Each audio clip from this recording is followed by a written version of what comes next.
monde, j'espère que vous allez bien. Je suis ravie de vous retrouver pour une nouvelle vidéo sur ma chaîne, d'autant plus qu'aujourd'hui on fait une vidéo bilan d'un challenge que j'aime beaucoup. C'est la 3e année que ce challenge est organisé et c'est la 3e année que j'y participe. Il s'agit bien entendu du challenge littéraire La Passe Miroir, organisé par Aurélia de la chaîne Amita Books. Je vous mets en description toutes les infos concernant l'organisatrice du challenge et comment elle a organisé les choses. Je vous mets les liens vers ces vidéos et je vous mets également le lien vers la vidéo pile à lire que j'avais faite, et vous verrez bien sûr qu'il y a eu quelques petites modifications entre la palle que j'ai faite en début de challenge et le résultat, le bilan d'aujourd'hui.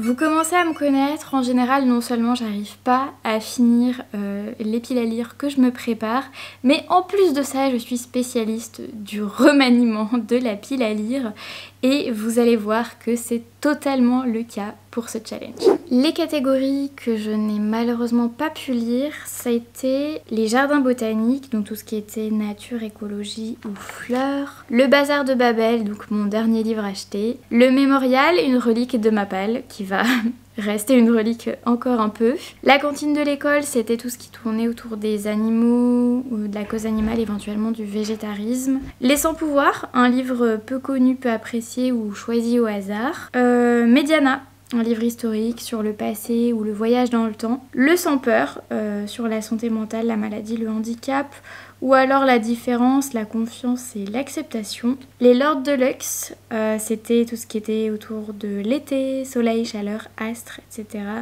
Et enfin les généralistes, une suite de sagas, si possible de couleur verte.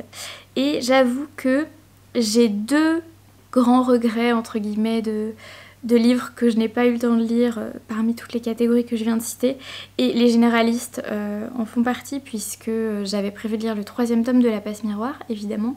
Dans le cadre de ce challenge ça aurait été l'idéal, et finalement je me suis laissée emporter par deux autres gros pavés dont je vous parlerai tout à l'heure évidemment dans le bilan, et du coup j'ai pas pu lire ce 3e tome de La Passe Miroir, mais je me garde ça pour la fin de cette année 2023 je pense. En tout cas, j'espère.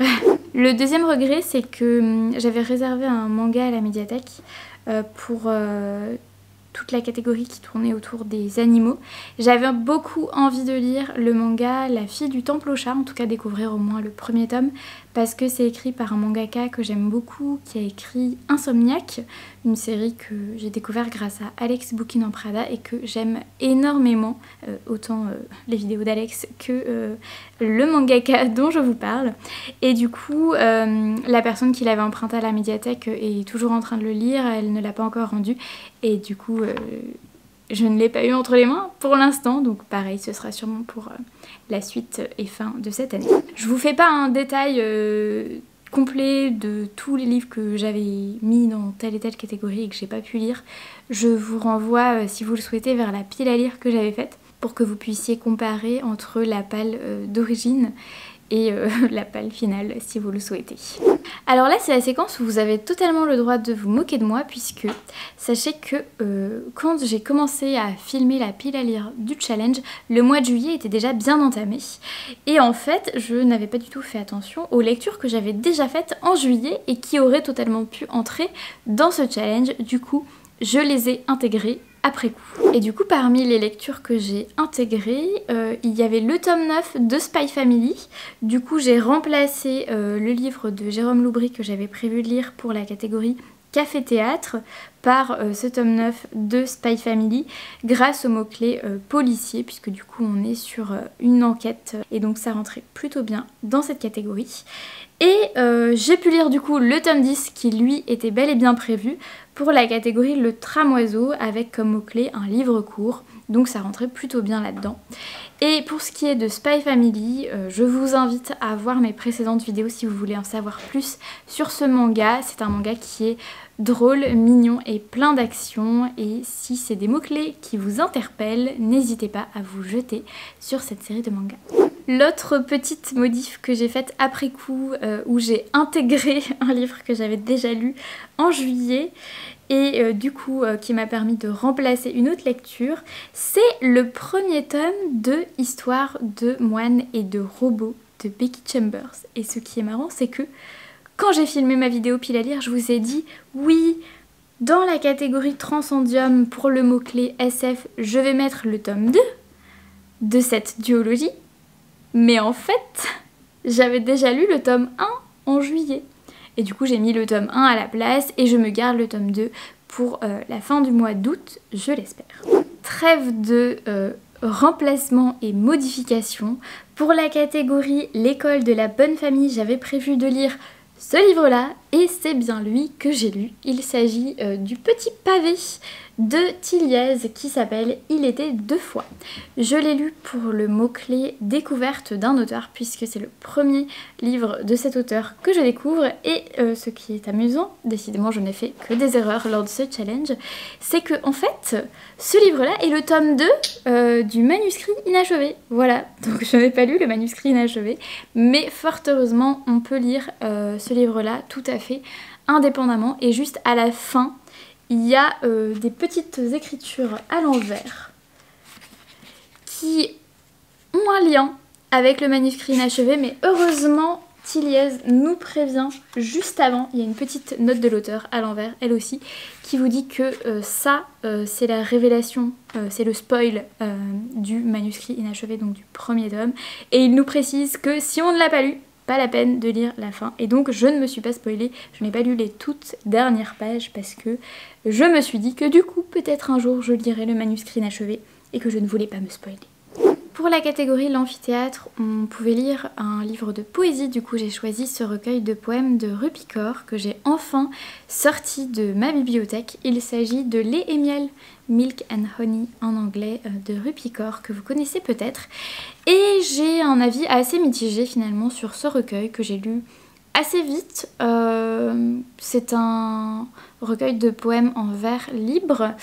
Et c'est un recueil qui est agrémenté de petites illustrations de l'autrice. Voilà, je sais pas trop si vous voyez bien. Voilà. Et en fait, j'aime beaucoup la poésie en vers libre et j'aime beaucoup les poèmes très courts et condensés comme le fait Rupi Kaur. J'ai trouvé que les sujets qu'elle abordait étaient extrêmement durs, intenses, forts. C'est rempli de trigger warning évidemment. Mais malgré tout, j'ai trouvé qu'on restait quand même un peu en surface. Et j'avoue que ce que j'aime dans les poèmes en vers libre qui sont très courts et très condensés comme ça, c'est quand on a plein d'interprétations possibles, qu'on a plein de sens à aller creuser, à aller chercher, et que ça regorge d'émotions. Et en fait, j'ai trouvé que Rupi Kaur restait très en surface et très factuel finalement. Et du coup, j'ai pas eu ce petit plus que nous apporte la poésie, à cette petite recherche de sens caché, ce débordement d'émotions, on sait pas d'où ça vient, de la beauté des mots, etc. Voilà, j'ai pas eu cette... voilà, c'est ce truc qui te frappe quand tu lis de la poésie, et du coup j'ai été un petit peu déçue, même s'il y a quelques poèmes qui sont bien écrits, même si les dessins sont très jolis, etc. Pour moi ça reste trop en surface. Pour la catégorie Le Secrétarium, j'ai lu le tome 7 du manga Insomniac de Makoto Ojiro. Si vous ne connaissez pas cette petite série de mangas, je vous la recommande très chaleureusement. C'est l'histoire de deux lycéens qui sont tous les deux insomniaques et qui vont se rencontrer, se lier d'amitié et plus encore, et qui vont petit à petit reconstruire le club d'astronomie de leur lycée, puisque évidemment ils ne dorment pas la nuit, donc que faire d'autre que relancer ce club et si possible prendre en photo le ciel étoilé. Voilà, c'est une petite histoire très mignonne, le dessin est extrêmement doux et à la fois très joliment détaillé, c'est vraiment une plume, enfin un trait qui me plaît beaucoup, et donc voilà, petit coup de cœur pour cette série. Autre catégorie, autre manga, pour les filleuls d'Hélène, on pouvait lire un livre rose notamment, et du coup j'ai mis dans cette catégorie Kazane de Daruma Matsuura. Et je suis absolument navrée de vous dire que j'ai été un petit peu déçue de ce manga. En fait l'histoire c'est qu'il y a une jeune fille qui est la fille d'une actrice qui rêve de pouvoir monter sur les planches et faire son propre spectacle et être une grande comédienne, elle aussi. Malheureusement, elle est laide. Et en fait, sa mère lui a laissé un objet magique qui est son rouge à lèvres. Et en fait, quand elle met ce rouge à lèvres, elle peut voler l'identité, mais surtout le visage de la personne de son choix en l'embrassant. Et du coup, elle embrasse des personnes belles pour pouvoir monter sur scène à leur place. Et en fait, c'est très bien dessiné. J'ai aucune remarque, aucune critique sur le dessin. Il est vraiment extrêmement bien fait, notamment la représentation de la laideur qui est pas forcément toujours facile à faire et qui là est vraiment très très bien fait. Désolée pour le boucan, il y a Albus, notre petit chaton, qui est en train de faire la foire. Voilà, donc là c'est clairement il grimpe au rideau, au sens propre et pas au sens figuré de l'expression. Donc pardon pour le bazar, j'espère que vous ne l'entendez pas trop. Pour revenir à Casanet, en fait ce qui m'a déçue c'est que je trouve finalement que la morale de l'histoire c'est si t'es moche, plutôt que de t'accepter toi-même, essaye de voler le visage de quelqu'un. Et je trouvais ça hyper dommage parce que ça aurait pu être un manga sur l'acceptation de soi, sur comment ne pas prêter attention au regard des autres, comment s'aimer soi-même. Et en fait non, c'est vraiment je suis mal dans ma peau donc autant voler le visage de quelqu'un d'autre. Et je trouvais ça un petit peu dommage, donc voilà, petite déception. Pour les avant-coureurs, il fallait lire de la non-fiction, un essai ou bien une histoire vraie. À la base, j'avais prévu de lire L'Art qui guérit de Pierre Lemarquis, mais je l'ai emprunté à la médiathèque et je me suis rendu compte que quelqu'un l'avait réservé après moi et ça faisait déjà un petit moment que je l'avais. Donc j'ai préféré le rendre pour que la personne qui l'avait réservé puisse en profiter et je l'ai re-réservé après elle et je le lirai à l'occasion. Et du coup, je l'ai remplacé par une bande dessinée qui est du coup une histoire vraie, un témoignage qui s'appelle La Météorite. La Météorite, c'est l'histoire d'une maman et c'est son témoignage autour de la maternité. Le fait qu'au début, elle n'était pas tout à fait sûre de vouloir un enfant et finalement, elle en a fait un. Et comment cet enfant est en fait arrivé dans sa vie, telle une météorite, comment sa fille a tout bouleversé, tout chamboulé autour d'elle. Et j'ai trouvé que c'était un témoignage touchant qui abordait aussi des sujets importants sur comment mêler le travail et la maternité, etc. Voilà, des questions comme ça. Donc une BD très touchante qui m'a beaucoup plu. Albus, calme-toi. Petite parenthèse, depuis tout à l'heure, je vous dis que Albus fait la foire, mais en fait je me rends compte que vous connaissez Nami, notre premier chaton, mais vous ne connaissez pas encore Albus. Vous l'avez peut-être vu sur Instagram si vous me suivez sur Insta, et si vous ne l'avez pas encore vu, peut-être que je pourrais vous faire une petite vidéo de présentation de notre deuxième chaton. N'hésitez pas à me dire si ça vous intéresse, si vous voulez le voir en vidéo, ce serait avec grand plaisir puisque j'ai sûrement dans mon téléphone et sur ma caméra quelques petites vidéos de quand on l'a adopté et là il a bientôt 6 mois donc ça peut être l'occasion de faire les présentations. N'hésitez pas à me le faire savoir en commentaire. En parlant d'Albus, parlons de la catégorie les virtuoses pour laquelle il fallait lire de la fantaisie de plus de 400 pages et pour laquelle j'ai lu, enfin plutôt relu, le tome 7 de Harry Potter, Harry Potter et les reliques de la mort. Que dire. J'ai été infiniment heureuse et triste à la fois de finir à nouveau cette saga. C'est vraiment la saga de mon enfance. C'est vraiment une saga coup de cœur. Je pense que vous l'avez tous déjà lu. Et si c'est pas le cas, allez-y, hein, que dire de plus. Et oui, c'est toujours un plaisir immense de redécouvrir la plume de Rowling, de redécouvrir toute cette intrigue tellement bien ficelée, tellement émouvante et ce personnage avec qui on grandit. Et la relecture nous apporte encore plus. Cette relecture m'a fait redécouvrir cet ouvrage, les liens d'amitié complexes et même d'amour entre ce Golden Trio et même avec d'autres protagonistes. Voilà, je suis fan, hein, que vous dire de plus. Donc voilà, relecture de la saga terminée. C'est une relecture que j'avais commencée il y a quelques années déjà, 10 ans après ma première lecture. La prochaine étape, ce sera de les lire en anglais. J'ai déjà le coffret dans mes bibliothèques et donc ce sera peut-être à partir de l'année prochaine ou peut-être dans quelques années de plus, on verra. En tout cas, c'est toujours un bonheur de retrouver Harry Potter et voilà, c'est mon livre doudou. Pour la catégorie des maîtres censeurs, on pouvait lire un livre conseillé par quelqu'un. Du coup, j'ai lu une bande dessinée conseillée par une de mes collègues.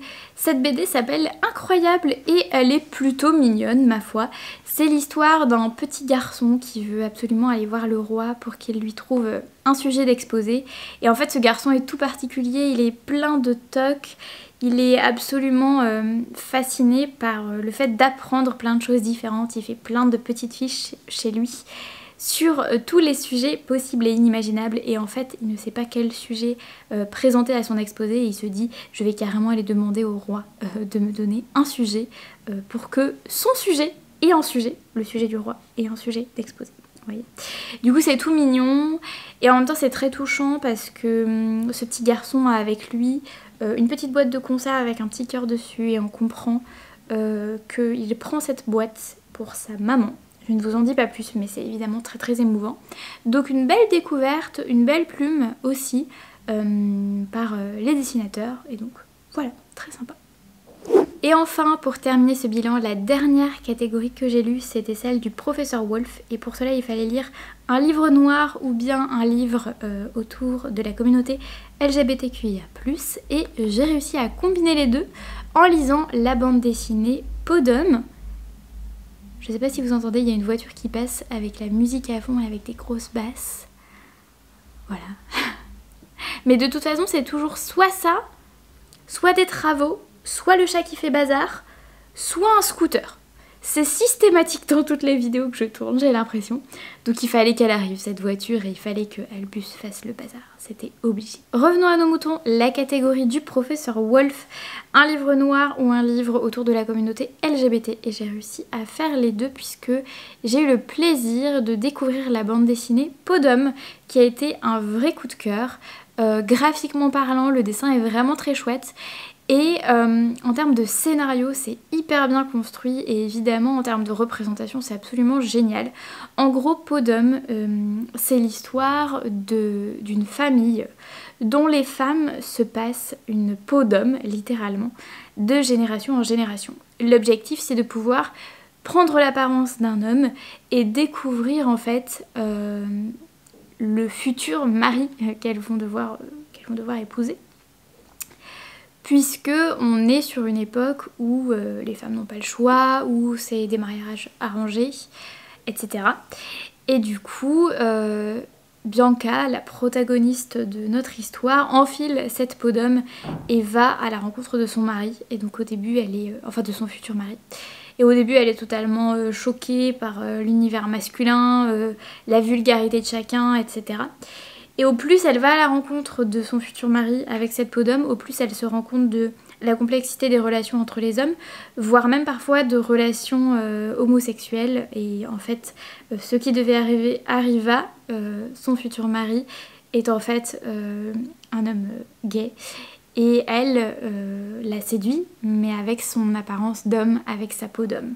Donc plein d'interrogations évidemment sur l'identité, sur les relations humaines, sur le genre, et très très bien amené d'une manière vraiment parfaite. On tape gentiment sur la tête des religieux intolérants face à l'homosexualité, à la transsexualité, qui ont tendance à critiquer les femmes, etc. On parle aussi d'une époque, voilà, d'il y a quelques temps.